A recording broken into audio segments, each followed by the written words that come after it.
Entonces, es muy importante comenzar a entender un poco la estructura de la personalidad, a comenzar a entender cómo se va formando y cómo se va armando esa estructura y la importancia que tiene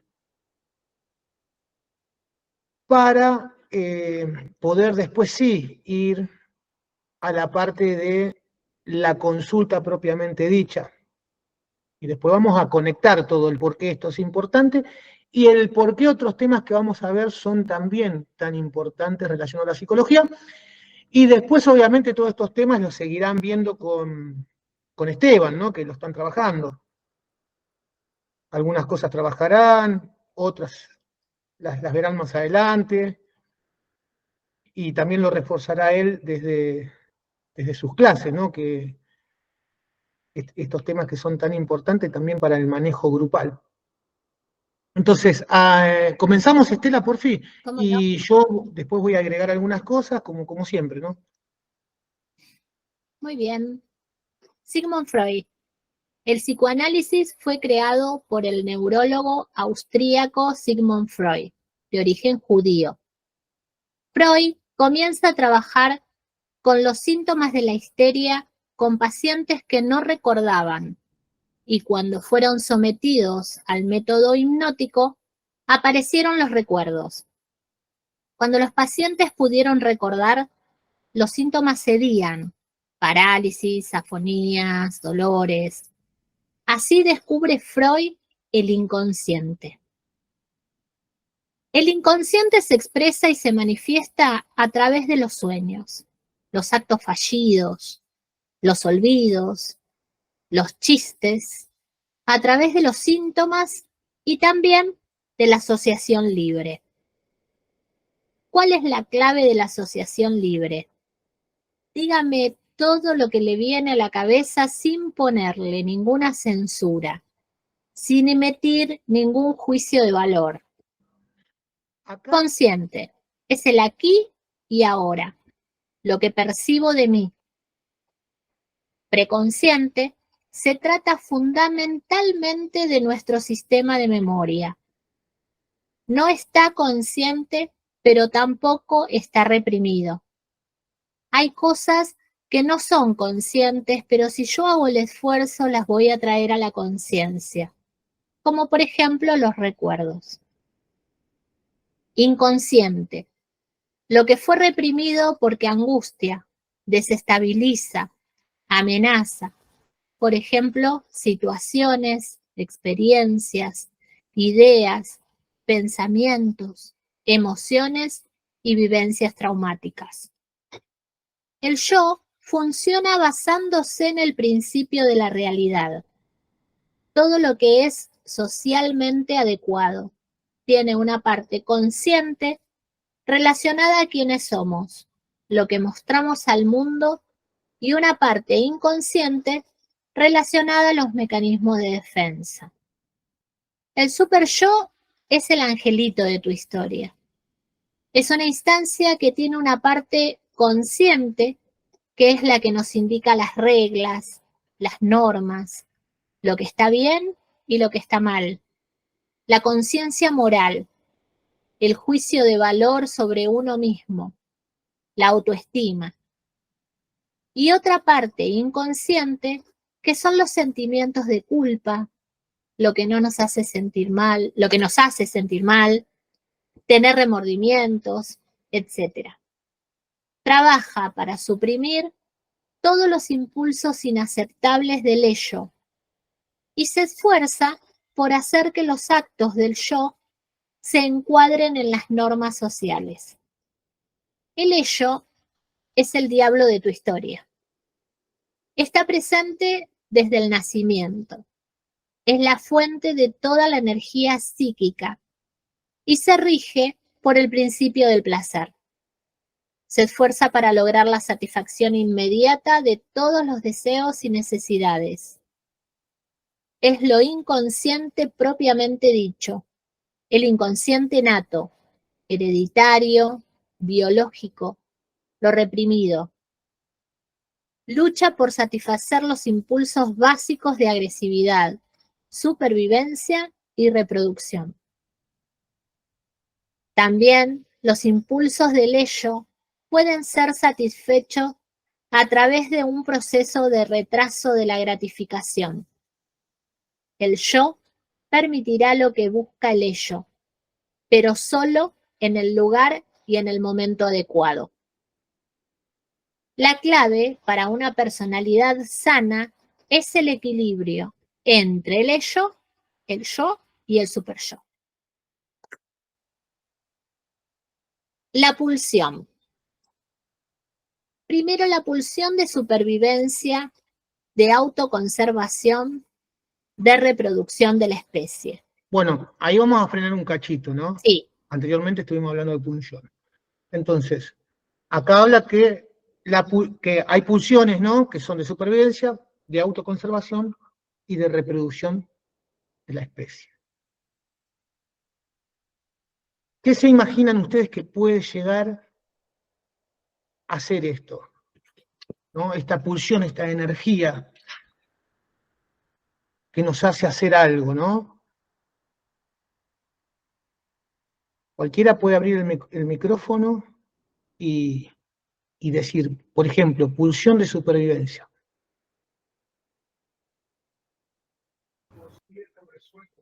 Pulsión de reproducción de la especie, ¿no? ¿Qué les parece que es esto? El impulso de comer. Bueno, sí. Relacionado con ese impulso de comer, ¿qué otra cosa? El deseo de tal cosa. Está bien. Cuando hablamos, por ejemplo, de supervivencia, hay un deseo, hay un impulso. Un instinto. No hay una pulsión que nos lleva a algo, hay una energía. ¿No tiene que ver con el instinto, Pai? En este caso, Freud no lo llama instinto, sino lo llama pulsión, y para él son cosas diferentes.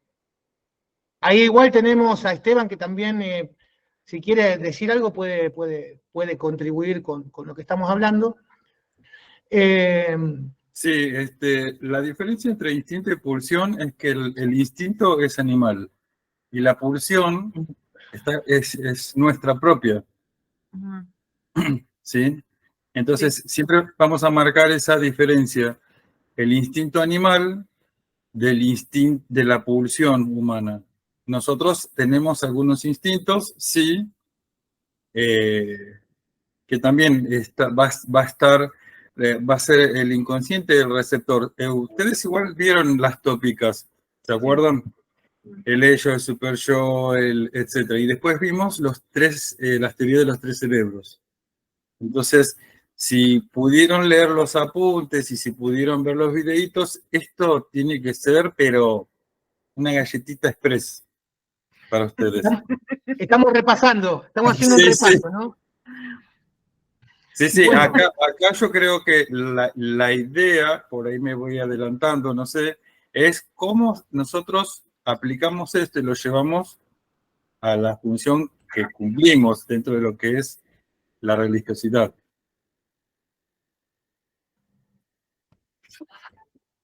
Muy bien. A ver si alguien puede seguir diciendo de las pulsiones, ¿no? Porque tenemos muchas pulsiones, muchas necesidades. Una es cuando nos agarra hambre, vamos y comemos, ¿no? Y ahí es donde dice que cuando comemos, sentimos placer, esa energía baja, ¿no? Entonces, tenemos necesidad, ¿no? Cuando vamos al baño, que es automático. Cuando tenemos cuando tenemos sueño tenemos que ir a dormir. Eso tendría que ver más con el dormir, más que con el sueño propiamente. El sueño es otro mecanismo, ¿sí? Que también va a ayudarnos a que las pulsiones reprimidas se puedan manifestar, pero una cosa es, aparte tenemos que también diferenciar en qué es el sueño, porque en realidad el sueño es el dormir, ¿ok? Pero popularmente es más conocido o usada la palabra sueño con ese mecanismo del inconsciente de imágenes que tenemos durante, ¿no es cierto?, o las experiencias oníricas, ¿ok?, que tenemos, que es lo que soñé con mi abuela, soñé con, ¿no es cierto?, con la, no sé, con Brad Pitt, que me casaba, cosas así. Bueno, después tenemos, ¿no? Las pulsiones de reproducción, ¿no? Que todos saben, las pulsiones sexuales. Y después vamos a hablar de las pulsiones que son tan conocidas por Freud, que son las de vida y las de muerte. Que ahí le voy a dejar a Estela para que lea para que siga leyendo el PowerPoint y después seguimos charlando. Observación. Pulsiones de vida, eros, pulsiones de muerte, thanatos. Los seres humanos somos duales, nos recorren dos pulsiones de sentido contrario. Una que nos empuja a construir, a vivir, y otra que nos empuja a destruirnos y a destruir. La sanidad de una persona depende de cuál de estas dos fuerzas manejen su vida. Una persona psicológicamente sana es aquella que está más del lado de su pulsión de vida que de su pulsión de muerte. Una persona psicológicamente enferma es aquella que ha cedido el dominio de su ser a la pulsión de muerte. Gracias. Tenemos que también diferenciar qué es eros y tánatos, cuál es la pulsión de vida y la pulsión de muerte. Se utiliza mucho lo que es el mito griego, eros, ¿no es cierto?, es la vida, el amor, ¿no es cierto?, y tánatos es más el dios de la muerte en el inframundo. ¿Y cómo sé yo qué tipo de pulsión estoy en este momento sintiendo? ¿Alguna persona tiene idea más o menos cómo se manifiesta la pulsión de vida o de muerte? Bien, me anoto al gimnasio. No. Esa es pulsión de vida, me cuido, me aparto de cuestiones negativas, gente que habla mal, que yo sé que eso puede dañarme de alguna manera.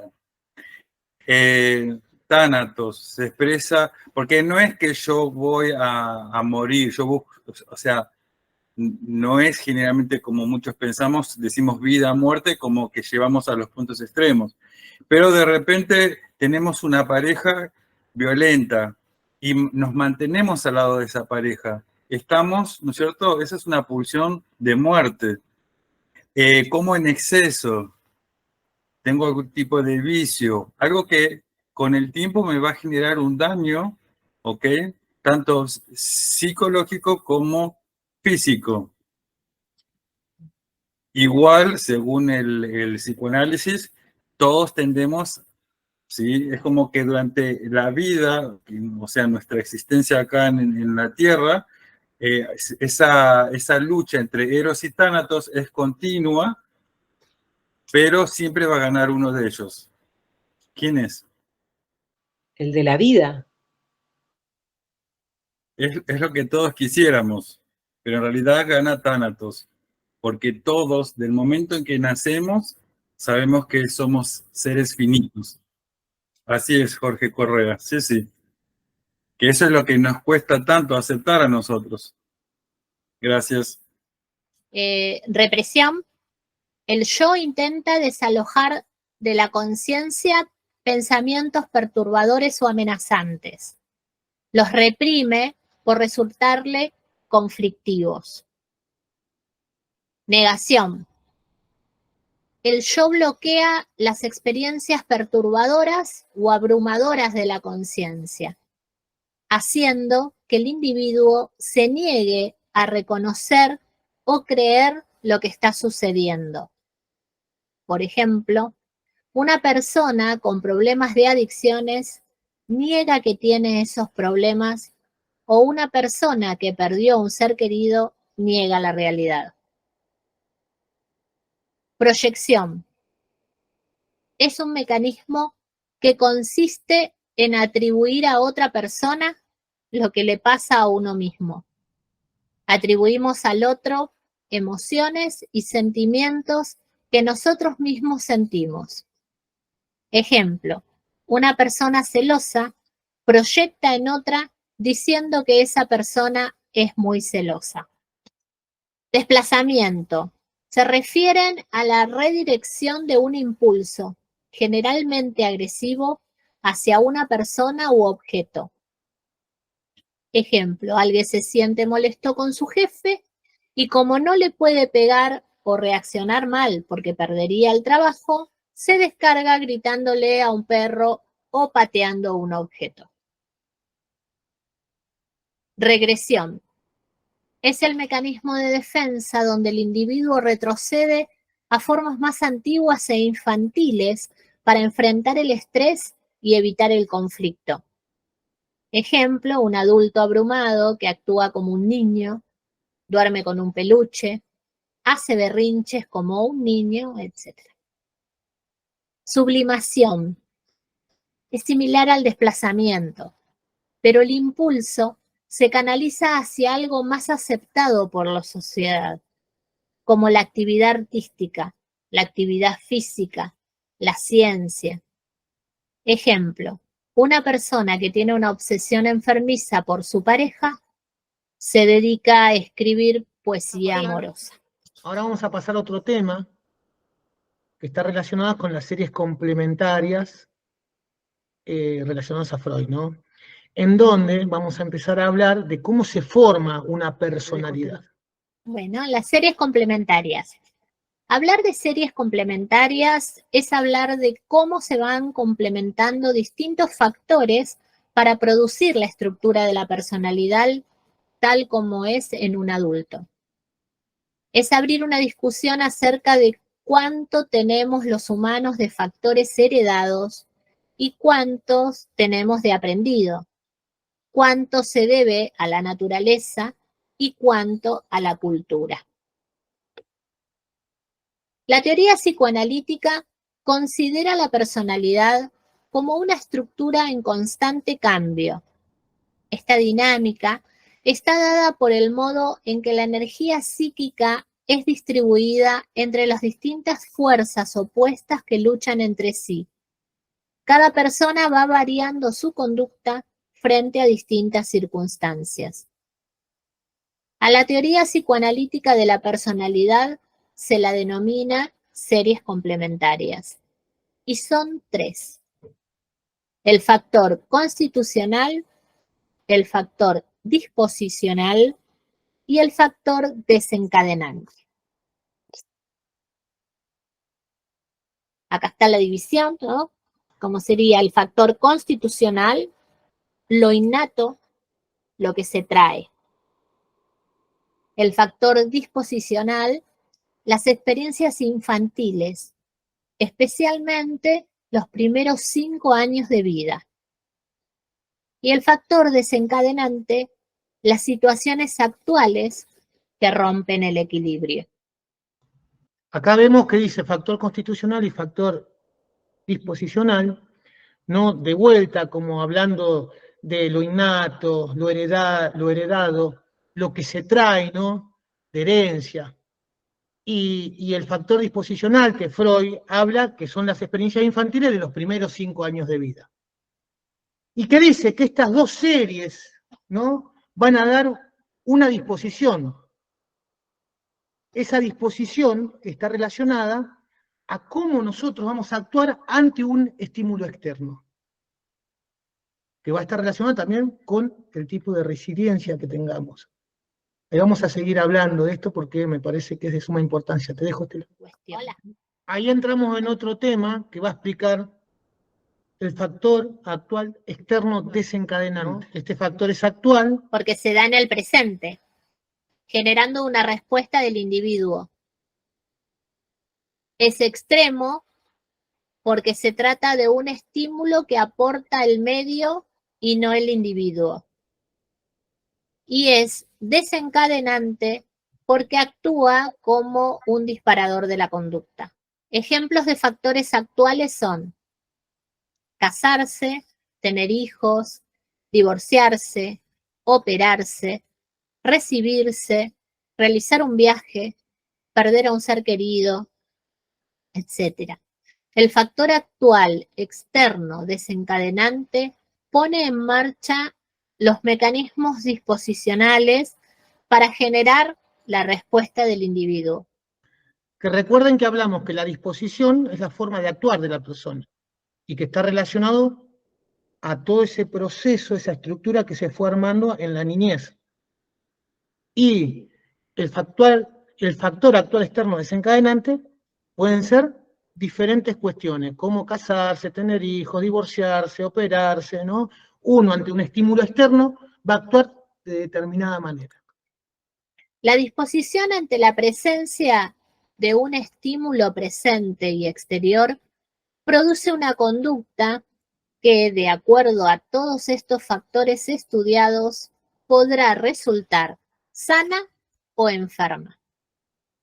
Ejemplo, en la pandemia, algunas personas pueden haber tenido una predisposición paranoica, tener delirios, pensar que fue una conspiración y que la familia les estaba mintiendo.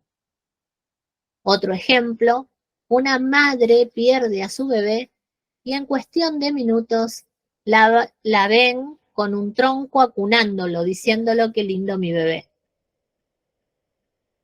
Lo que sucede es que se creó una nueva realidad ante este factor desencadenante de extrema frustración.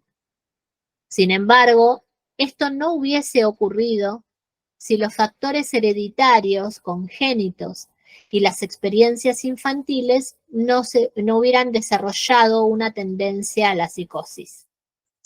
Resumiendo, desde el nacimiento hasta la latencia hay un periodo de perfeccionamiento del cuerpo y la mente. Por ejemplo, si un edificio tiene bien puestos los cimientos, su estructura podrá soportar cualquier sacudón. De lo contrario, puede caerse esta estructura, metafóricamente, el sostén interno. Si lo comparamos con la materia, se puede decir que el niño nace con una materia totalmente maleable. Se puede moldear y transcurrido este periodo, a trazo grueso, esa materia queda con la forma que se le dio. Esto sería una metáfora de lo que sería una escultura. Ahí le vamos a dar la palabra a Esteban y seguimos. ¿Sí? Gracias. Con el tema de lo latente, entendiendo que latente es aquello que está oculto, que está escondido, que aparentemente está inactivo, pero es como un volcán, ¿sí? Entonces, como estábamos leyendo en el PowerPoint, una de las cosas que hablabas, que la psicosis puede desencadenarse ante cualquier estímulo externo.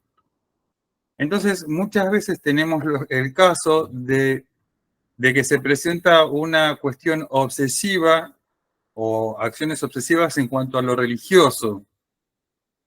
Tenemos personas que de repente se creen que son llamados por Dios, que están constantemente hablando con los guías. Entonces, de repente también aparecen en las noticias que miembros de X religión, ¿sí?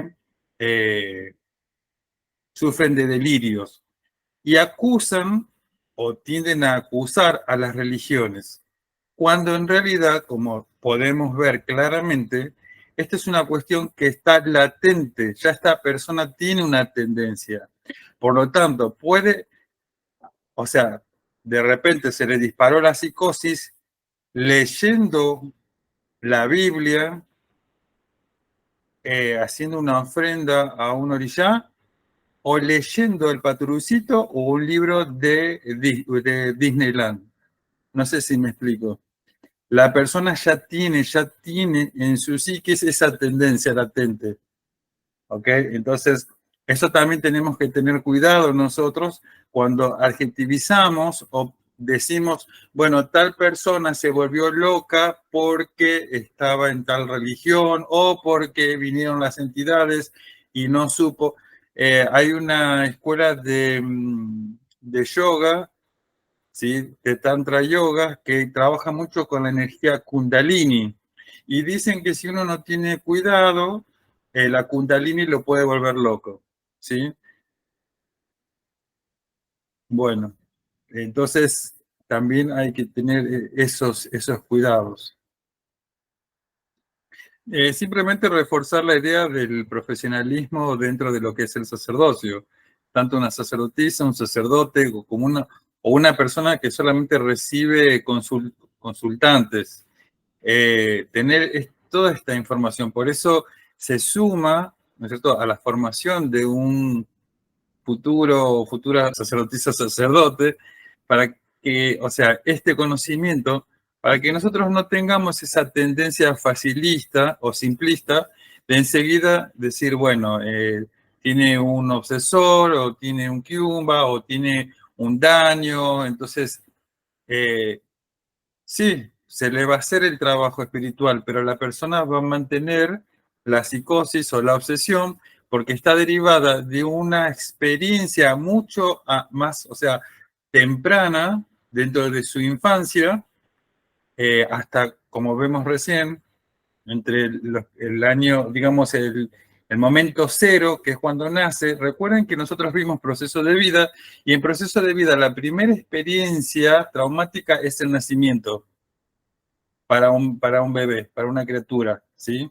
No es fácil pasar a través del canal, ¿no es cierto?, al momento de nacer, y después todo el proceso de adaptación a su vida. Entonces, hay cuestiones que los padres no pueden resolver. Y bueno, queda latente para ser resuelto después o ser manifestado totalmente en una edad más avanzada. Entonces, poder reconocer eso, prestar atención, abrir los ojos, no emitir un juicio. Muchas veces nosotros tratamos incluso con personas dentro de la religión que sufren depresión o ansiedad o ambas, y enseguida nosotros decimos, sí, esta persona está mal, pero no sé cómo ayudarla.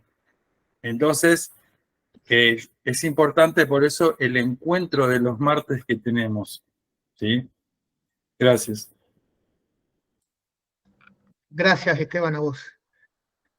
Vamos a sumarle, así después le doy la palabra a la otra persona, a Claudia, un montón de cuestiones a todo esto que estamos hablando. Primero, que después, la clase que viene, vamos a seguir hablando con ese tipo de temas, es todo lo que nosotros digamos, o la manera de nosotros de actuar con una persona que puede llegar a tener algún tipo de patología, va a causar algo positivo o negativo. De causar algo negativo y nosotros no tener en cuenta eso, tenemos que tener en cuenta los problemas legales que podemos llegar a tener. Porque si a esa persona le pasa algo y nosotros no tenemos la ética, el profesionalismo y la cintura necesaria para poder dirigir a esa persona donde corresponde, a un médico, a un psicólogo, un psiquiatra, la familia de esa persona puede demandar, puede denunciarnos. De la misma manera que el ejercicio legal de la medicina, cuando vemos que algunas personas le dan de beber, de tomar, o dan hierbas o cosas por el estilo a un consultante. También tenemos que tener en cuenta eso. Los problemas legales y lo que podemos ocasionar en el otro. Porque nosotros lo que queremos ocasionar en los consultantes es una mejora, ayudarlos a que puedan estar bien. No hay nada más gratificante que ver a una persona que viene mal y que con el tiempo está excelente. Y que si tiene algún tipo de problema psicológico, no quiere decir que no nos pueda venir a ver, sino que quiere decir que puede estar en el psicólogo, en el psiquiatra, en el médico y a su vez acompañar con un trabajo espiritual o religioso, en donde la fe sabemos que mueve montañas.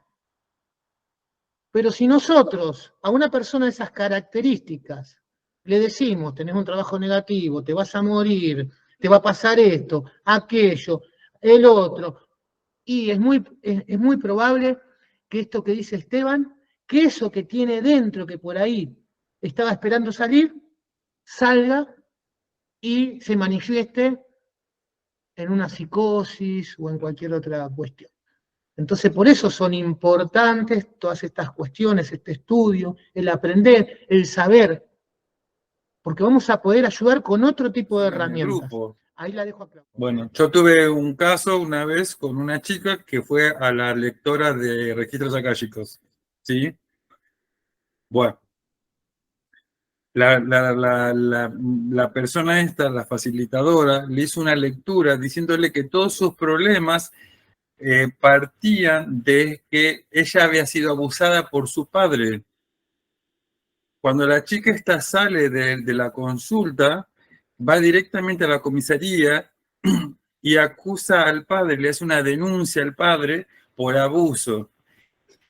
Paso seguido, va hasta la casa y rompe todo lo que hay en la casa porque siente también que la madre había sido cómplice del abuso que el padre había ejercido sobre ella.